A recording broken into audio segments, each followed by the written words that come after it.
சசிகலாவின் அரசியல் பயணம் பல தசாப்தங்களாக தமிழக அரசியலில் ஒரு நிழல் அதிகார மையமாகவும் பின்னர் ஒரு நேரடி அரசியல் ஆளுமையாகவும் உருவெடுத்துள்ளது. தற்போது அவர் அனைத்திந்திய புரட்சித் தலைவர் மக்கள் முன்னேற்ற கழகம் என்ற புதிய கட்சியை தொடங்கி தென்னந்தோப்பு சின்னத்தில் 2026 சட்டமன்ற தேர்தலில் போட்டியிட தயாராகி வருகிறார். 1980களில் ஒரு வீடியோ கடை உரிமையாளராக தனது வாழ்க்கையை தொடங்கிய சசிகலா மாவட்ட ஆட்சியர் சந்திரலேகா மூலம் அப்போதைய அதிமுக கொள்கை பரப்பு செயலாளராக இருந்த ஜெயலலிதாவுக்கு அறிமுகமானார். ஜெயலலிதாவுடன் போயஸ் காட்டன் இல்லத்தில் குடியேறி அவருக்கு நிழலாகவும் நம்பிக்கைக்குரிய தோழியாகவும் மாறினார். ஜெயலலிதாவின் அரசியல் வெற்றிகளில் திரைக்கு பின்னால் இருந்து முக்கிய பங்காற்றியதாக கருதப்படுகிறது. ஜெயலலிதா முதலமைச்சராக இருந்த காலங்களில் மன்னார்குடி குடும்பம் என அழைக்கப்படும் சசிகலாவின் குடும்பத்தினர் அதிமுகவிலும் அரசாங்கத்திலும் பெரும் செல்வாக்கு பெற்று விளங்கினர். 1996 ஜெயலலிதாவுடன் சேர்ந்து சொத்து குவிப்பு வழக்கில் குற்றம் சாட்டப்பட்டு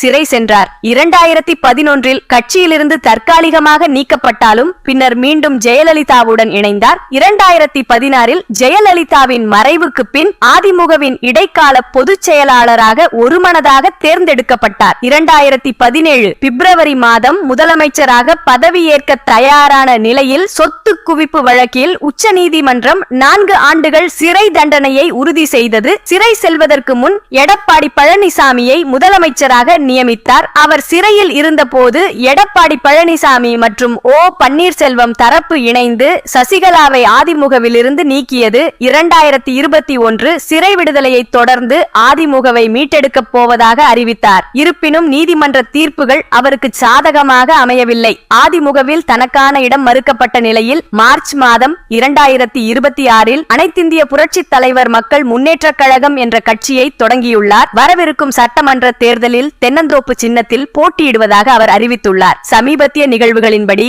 அவர் திண்டிவனத்தில் தனது அரசியல் பயணத்தின் முக்கிய நிகழ்வுகளை தொடங்கியுள்ளார். மேலும் நடிகர் விஜயின் தமிழக வெற்றி கழகத்துடன் கூட்டணி அமையுமா என்ற கேள்விக்கு பொறுத்திருந்து பாருங்கள் என்ற ரீதியில மௌனம் காத்து வருகிறார் என்பது